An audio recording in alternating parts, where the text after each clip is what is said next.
Hello my dear students. Today I will discuss solubility of gas in a liquid. हम लोग पहले ही चर्चा कर लिए थे कि नेक्स्ट लेक्चर जो आएगा वो आएगा solubility of gaseous molecules in a solvent.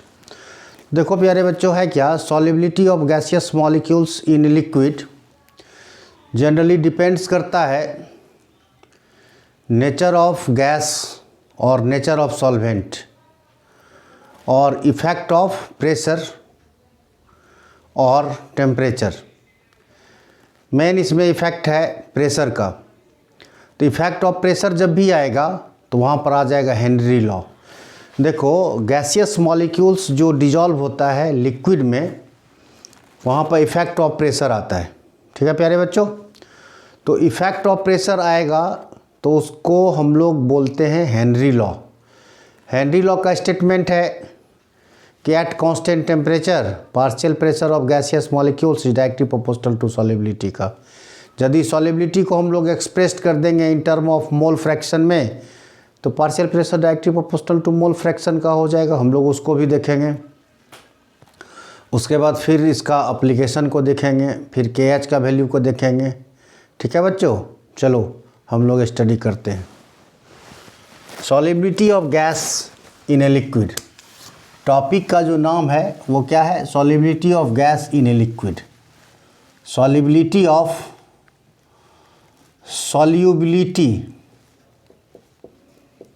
Of a gas in a liquid. Solubility of a gas in a liquid.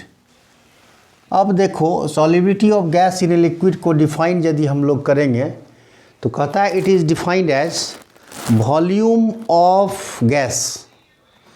Volume of gas is dissolve per litre volume of a solvent at a particular temperature और pressure. हम लोग solubility of gases molecules को definition इसी तरह से देंगे। ठीक है, solubility of a gas in a liquid. देखो कहता है it is defined as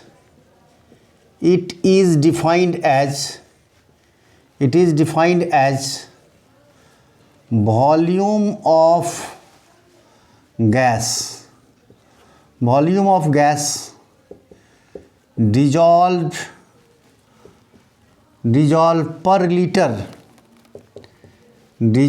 per liter volume of the solvent of the particular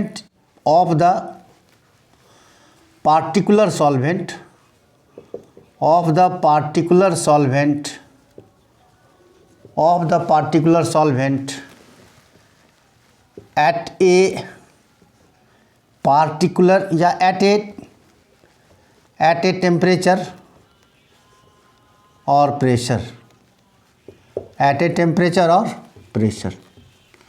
pressure कितना होना चाहिए? 1 atm होना चाहिए।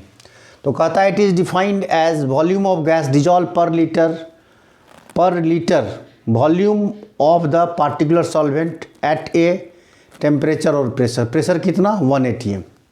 अब देखो solubility of gas in a liquid को हम लोग इस तरह से इसको क्या किए बच्चे, इसको डिफाइंड कर लिए। तो कहता है कि इसका कुछ फैक्टर है। ठीक है, factor affecting the solubility of gas. देखो अब हम लोग देखते हैं फैक्टर अफेक्टिंग द सॉल्युबिलिटी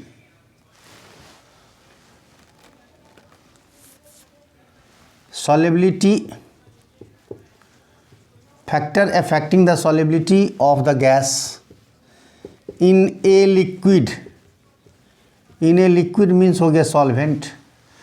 तो फर्स्ट पॉइंट में देखो बच्चे है क्या? नेचर ऑफ गैस और सॉल्वेंट। तो हम लोग कह सकते हैं जब ईजिली लिक्विफेबल गैसियस मॉलिक्यूल्स होगा तो मोर सोलेबल होगा लिक्विड में। हम कह रहे हैं easily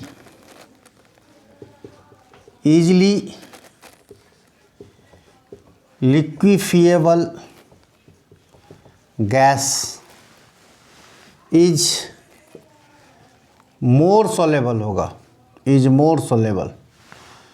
या हम लोग कह सकते हैं कि पोलर यदि होगा, इफ पोलर molecules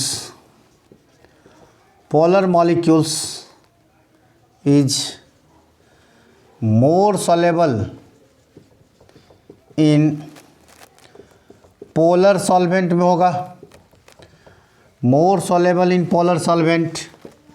या हम लोग कह सकते हैं बच्चा non polar molecules is more soluble in non-polar solvent में होगा।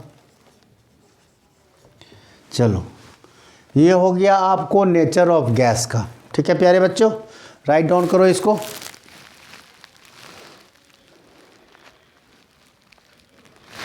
चलो ठीक है,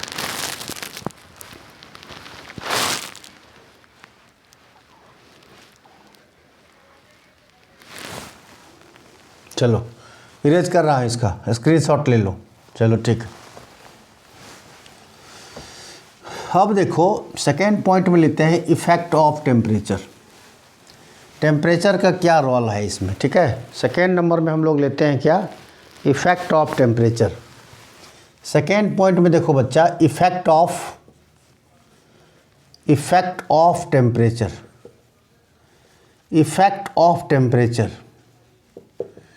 देखो इफेक्ट ऑफ टेम्परेचर में कहता है during dissolution of gaseous molecules volume of gas is compressed and energy is evolved.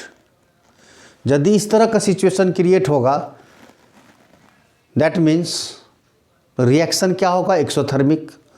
और एक्सोथर्मिक प्रोसेस में हम लोग प्यारे बच्चे जानते हैं कि एक्सोथर्मिक प्रोसेस यदि होगा तो उस केस में यदि आप टेम्परेचर को बढ़ाओगे तो सॉल्युबिलिटी क्या होगा, घट जाएगा। लेकिन इंडोथर्मिक के केस में ये according to Le Chatelier principal है, इक्विलिब्रियम में पढ़ना है 11th क्लास में। यदि इंडोथर्मिक रिएक्शन होता तो टेम्परेचर को बढ़ाते तो सॉल्युबिलिटी बढ़ता। लेकिन हम लोग क्या करते हैं, गैसियस मॉलिक्यूल्स को लिक्विड में डिजॉल्व कर रहे हैं। इसका मतलब है कि dissolution, during the dissolution of gaseous molecules the volume of gas is contract and energy is evolve. In that condition temperature is increases, solubility is decreases. चलो इसी पॉइंट को लिखता हूँ। During dissolution of gas, the volume is decreases and evolution of energy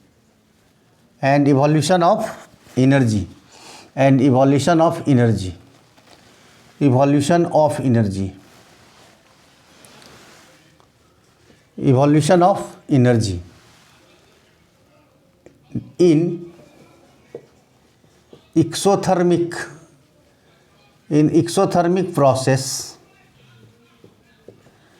evolution of energy takes place। इसका मतलब प्यारे बच्चों क्या हो गया, यदि डिसोल्यूशन होगा गैस का तो एक्सोथर्मिक प्रोसेस होगा।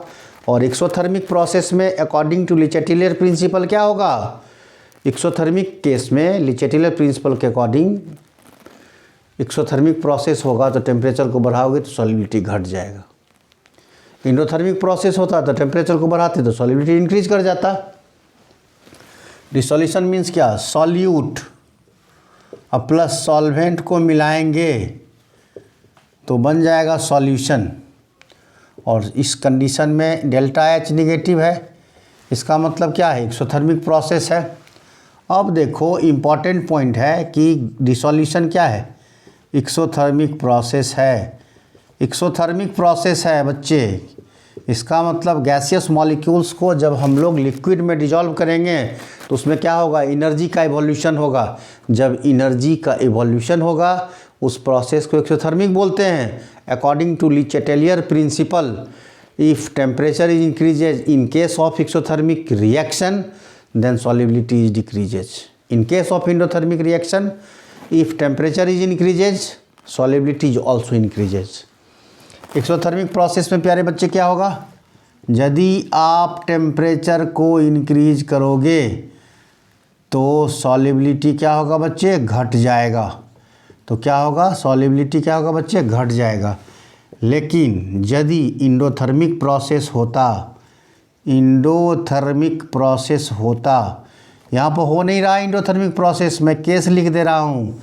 यदि इंडोथर्मिक प्रोसेस होता तो टेम्परेचर को इंक्रीज करते तो सॉल्युबिलिटी भी इंक्रीज करेगा प्यारे बच्चों, ठीक है। यदि टेम्परेचर को हम लोग इंक्रीज करते तो सॉल्युबिलिटी भी इंक्रीज करता है। और इस स्टेटमेंट को कौन दिया है, ली चैटेलियर प्रिंसिपल, ली चैटेलियर प्रिंसिपल, ली चैटेलियर प्रिंसिपल के अकॉर्डिंग, ठीक है। तो हम लोग इफेक्ट ऑफ टेम्परेचर के बारे में भी देख ले प्यारे बच्चों। चलो इसको राइट डाउन कर लो, चलो लिखो इसको।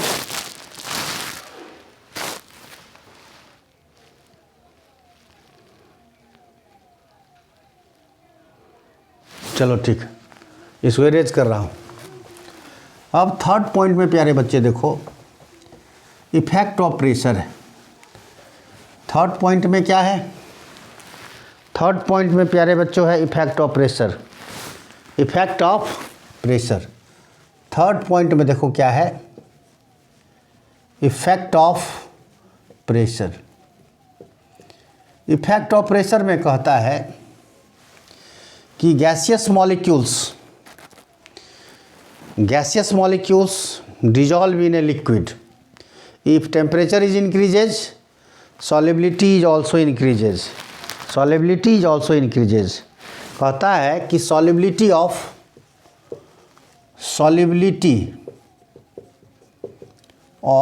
any gas in a particular solvent, if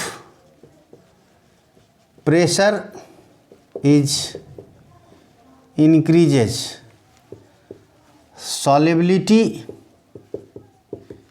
is also increases। यदि हम लोग क्या करेंगे प्यारे बच्चों, प्रेशर को बढ़ाएंगे तो सॉल्युबिलिटी क्या होगा, सॉल्युबिलिटी बढ़ जाएगा। सॉल्युबिलिटी क्या होगा, बढ़ जाएगा। तो हम लोग ऐसा कह सकते हैं कि यदि प्रेशर को बढ़ाएंगे, प्रेशर बढ़ाएंगे, इसका मतलब प्रेशर क्या हो गया, डायरेक्टली प्रोपोर्शनल टू किसका हो गया, देखो तो सॉल्युबिलिटी का हो गया। यदि प्रेशर बढ़ेगा तो सॉल्युबिलिटी भी बढ़ेगा, प्रेशर घटेगा तो सॉल्युबिलिटी भी घटेगा।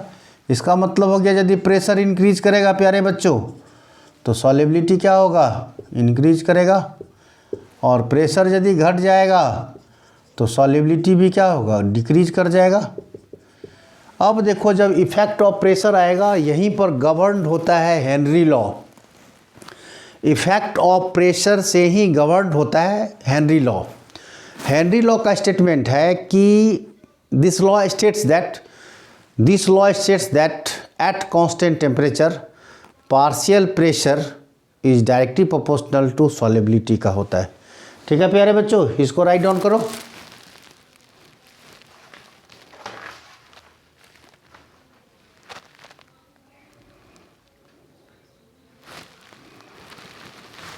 चलो अब आ गया हेनरी लॉ, यहां से गवर्न हो गया।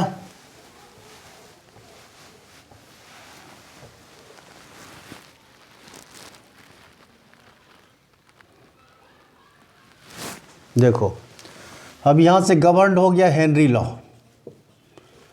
Henry's law.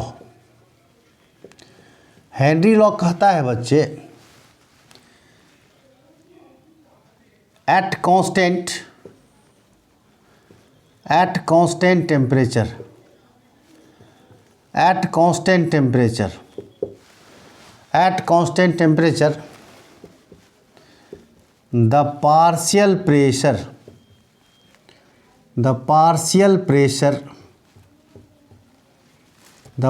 pressure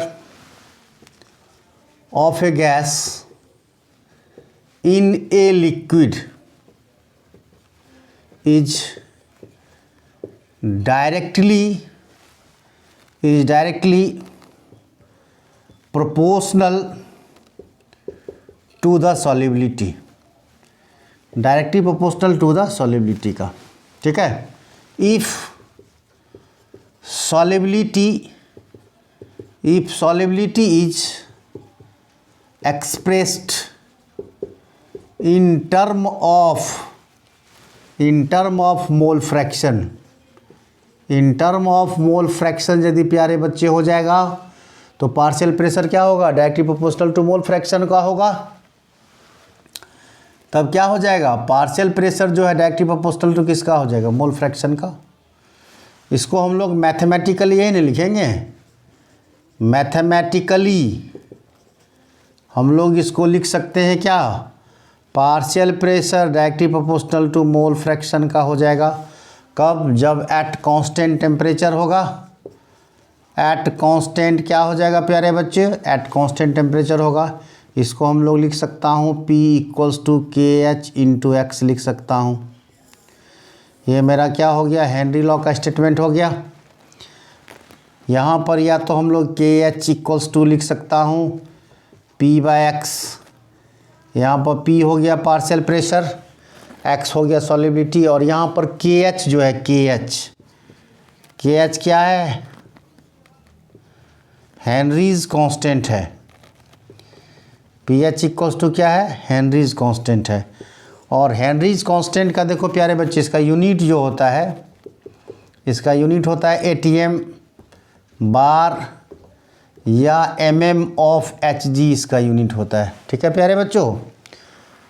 अब देखो कहता है क्या, पहले इसका हम लोग ग्राफ देख लेते हैं। ग्राफ देखने के बाद क्या करेंगे, कहता है कि KH वैल्यू जो है, KH जो है डिफरेंट गैसियस मॉलिक्यूल्स के लिए डिफरेंट वैल्यू निकलेगा इसका। और KH का वैल्यू यदि ज़्यादा होगा तो सॉल्युबिलिटी क्या होगा, कम होगा। और यदि टेम्परेचर को आप बढ़ाओगे तो KH का भी वैल्यू बढ़ेगा, और यदि KH का वैल्यू बढ़ा तो सॉल्युबिलिटी क्या होगा, घटेगा। इसका मतलब जिस गैसियस मॉलिक्यूल्स का KH का वैल्यू कम होगा उसका सॉल्युबिलिटी ज़्यादा होगा, ठीक है। इसको राइट डाउन करो, फिर मैं बताता हूँ।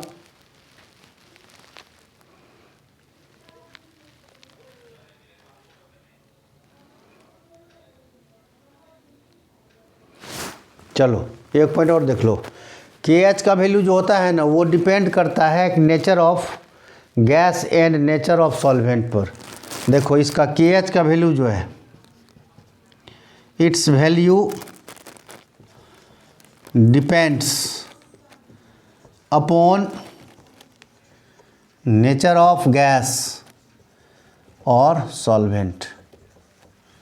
चलो राइट डाउन करो।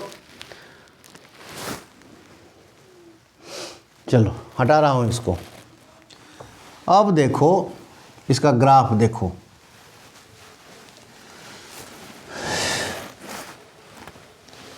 यदि हम लोग क्या करते हैं प्यारे बच्चों, ग्राफ प्लॉट करें pressure versus mole fraction. If graph plotted between, इस डायरेक्शन में हम लोग ले लेते हैं मोल फ्रैक्शन को, और इस डायरेक्शन में ले लिए पार्शियल प्रेशर को। मेरा ग्राफ जो मिलेगा ना, स्ट्रेट लाइन मिलेगा, ठीक है। ग्राफ क्या मिलेगा, स्ट्रेट लाइन।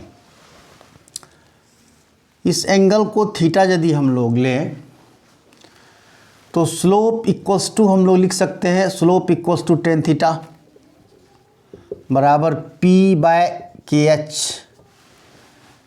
इसको हम लोग लिख सकते हैं slope equals to tan theta P/X equals to क्या लिख सकता हूँ, K H. Slope equals to tan theta equals to P by X equals to K H. यहाँ पर जो हम लोग ग्राफ प्लॉट करें, a graph plotted between pressure versus X. चलो प्यारे बच्चे इसको राइट डाउन करो।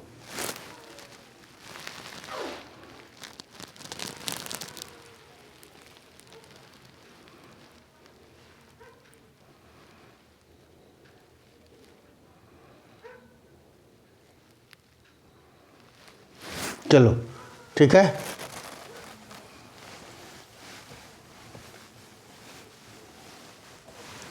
अब देखो के H value of different gas in A water at 20 degree Celsius पर। हम तुमको कंपेयर करके दिखा रहा हूँ कुछ। के एच का वैल्यू मान लो 140, 75 और 35। यहाँ पर गैस ले लेते हैं हीलियम, और यहाँ पर ले लेते हैं N2, और यहाँ पर लेता हूँ O2। नेचर में देखो क्या होगा, नेचर जो होगा, हीलियम क्या होगा, इनसॉल्युबल होगा, और N2 क्या होगा, सॉल्युबल होगा। ये क्या होगा, O2, ये क्या होगा, मैक्सिमम सॉल्युबल होगा। ये सॉल्युबल होगा, ये मोर सॉल्युबल होगा। मोर सॉल्युबल मीन्स इसका सॉल्युबिलिटी ज़्यादा होगा। देखो यहाँ पर क्या हम लोग देख रहे हैं, यदि के एच का वैल्यू ज़्यादा है तो सॉल्युबिलिटी नहीं है, और के एच का वैल्यू कम है तो मोर सॉल्युबल है। तो हम लोग कह सकते हैं इफ़ द वैल्यू ऑफ के एच इज़ मैक्सिमम, तो सॉल्युबिलिटी क्या होगा, सॉल्युबिलिटी क्या होगा प्यारे बच्चे, मिनिमम। एक स्टेटमेंट हम लोग कह सकते हैं, यदि टेम्परेचर को बढ़ाओगे तो के एच का भी वैल्यू बढ़ेगा प्यारे बच्चों, और सॉल्युबिलिटी क्या हो जाएगा, कम हो जाएगा, सॉल्युबिलिटी कम होगा। इसका मतलब टेम्परेचर यदि कम होगा, या देखो के एच का वैल्यू यदि कम हो, के एच का वैल्यू मिनिमम होगा, तो सॉल्युबिलिटी क्या होगा, सॉल्युबिलिटी मैक्सिमम होगा। और के एच का वैल्यू मिनिमम कब होगा, जब टेम्परेचर लो होगा। इसीलिए कहता है कि सॉल्युबिलिटी जो होता है कोल्ड वाटर में गैसियस मॉलिक्यूल का सॉल्युबिलिटी ज़्यादा होता है। इसीलिए जो एक्वाटिक स्पीशीज होता है मोर कंफर्टेबल होता है cold water with respect to hot water. Clear हो रहा है। तो यदि टेम्परेचर ज़्यादा होगा तो सॉल्युबिलिटी कम होगा, टेम्परेचर कम होगा तो सॉल्युबिलिटी ज़्यादा होगा। तो ज़्यादा सॉल्युबिलिटी होगा तो ऑक्सीजन ज़्यादा पाया जाएगा, डिजॉल्व होगा, एक्वाटिक स्पीशीज मोर कंफर्टेबल होगा। ठीक है। अब देखो इसीलिए रीज़न है कि एक्वाटिक स्पीशीज मोर कंफर्टेबल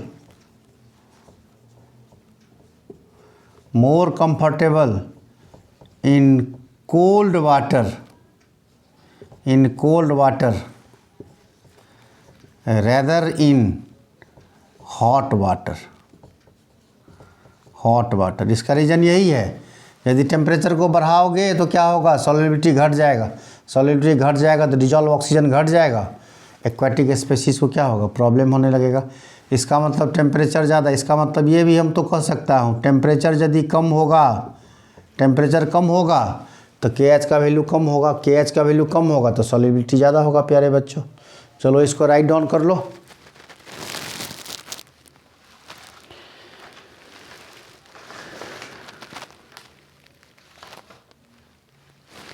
चलो ठीक है, इसको हटा रहा हूँ।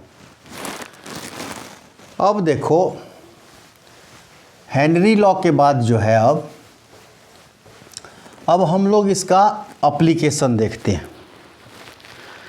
एप्लीकेशन में देखो क्या है, इसका एप्लीकेशन जो है हेनरी लॉ का, फर्स्ट एप्लीकेशन कहता है to increase the solubility of CO2 in soft drink और soda water by increase the pressure. कहता है सोडा वाटर और सॉफ्ट ड्रिंक जो होता है उसका जो बोतल को सील्ड किया जाता है वो हाई प्रेशर से किया जाता है। इससे क्या होता है, उसमें डिजॉल्व CO2 मैक्सिमम हो जाता है। तो इसीलिए कहता है to increase the solubility of CO2 in soft drink और सोडा वाटर बोतल is sealed by the effect of high pressure. दूसरा एप्लीकेशन इसका है प्यारे बच्चों, we going to high altitude. यदि हम लोग हाई एल्टीट्यूड पर जाते हैं या क्लाइंबर वगैरह जाता है तो उस कंडीशन में क्या होता है, पार्शियल प्रेशर ऑफ ऑक्सीजन क्या होता है, हाई एल्टीट्यूड पर क्या है, पार्शियल प्रेशर कम है ग्राउंड लेवल से। जब पार्शियल प्रेशर कम हो जाएगा इसका मतलब क्लाइंबर का जो ब्लड है या टिश्यू जो है उसमें ऑक्सीजन का लेवल कम हो जाएगा, partial pressure of oxygen decrease कर जाएगा। तब उस कंडीशन में आदमी क्या होगा, प्रॉपरली एक्ट नहीं कर पाएगा, इक्विलिब्रियम में स्टैटिक नहीं रह सकेगा और ना कुछ प्रॉपरली थिंक कर सकेगा। इसको बायोलॉजिकल कंडीशन में, मेडिकल कंडीशन में इसको एनॉक्सिया बोला जाता है। थर्ड एप्लीकेशन है इसका स्कूबा डाइवर। स्कूबा डाइवर्स जो होता है, गोताखोर जो होता है, वो पानी में जब जाता है तो जब डीप वाटर में जाएगा तो वहाँ पर हाई प्रेशर हो जाता है। यदि प्रेशर हाई होगा तो क्या होगा, सॉल्युबिलिटी बढ़ेगा। और स्कूबा डाइवर क्या होता है, एक सिलेंडर लेके जाता है। जब सिलेंडर लेके जाता है तो उस कंडीशन में क्या होता है, सिलेंडर में हीलियम रहता है, नाइट्रोजन रहता है और ऑक्सीजन मौजूद रहता है। तो हम लोग जानते हैं क्या होगा कि हीलियम तो बहुत कम घुलता है, डाइल्यूटेड हीलियम ऑक्सीजन उसको कहा जाता है। जब नाइट्रोजन मोर सोलेबल हो जाएगा डीप वाटर में तो ब्लड में क्या होगा, नाइट्रोजन का लेवल बढ़ जाएगा। और जब नाइट्रोजन का लेवल बढ़ेगा, जब अर्थ सरफेस के आसपास आएगा तो उस पर क्या होगा, कैपिलरी में, ब्लड कैपिलरी में, वेन में क्या हो जाएगा, बबल्स आने लगेगा। जिसको बबल्स को बैंड्स, बबल जो होता है ना उसको बैंड्स या उसको बैंड्स बोलते हैं, बैंड्स बनने लगेगा। तो हीलियम ऑक्सीजन जो डाइल्यूटेड होता है उसको रिलीज़ करता है। ठीक है, तो इसका एप्लीकेशन में देखो, फर्स्ट पॉइंट में एप्लीकेशन में कहता है इसका फर्स्ट एप्लीकेशन जो है कि सोडा वाटर और सॉफ्ट ड्रिंक का बोतल जो होता है, बोतल is sealed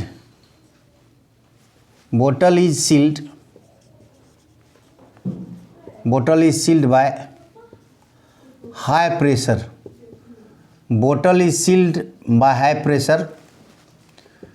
to increase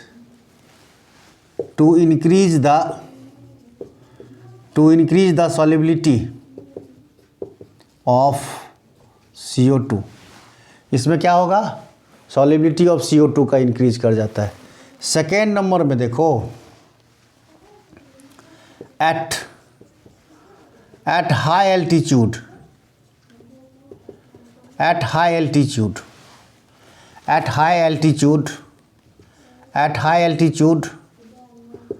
partial pressure is low। जब प्यारे बच्चे पार्शियल प्रेशर लो हो जाएगा तो PO2 partial pressure of oxygen जो होगा क्या होगा, टिश्यू और blood, partial pressure of oxygen क्या होगा, टिश्यू और ब्लड में क्या होगा, ऑक्सीजन का लेवल क्या होगा, मिनिमम हो जाएगा। तो उस कंडीशन में क्या होगा, जो क्लाइंबर है, क्लाइंबर और पीपुल क्या होगा, इक्विलिब्रियम में नहीं रह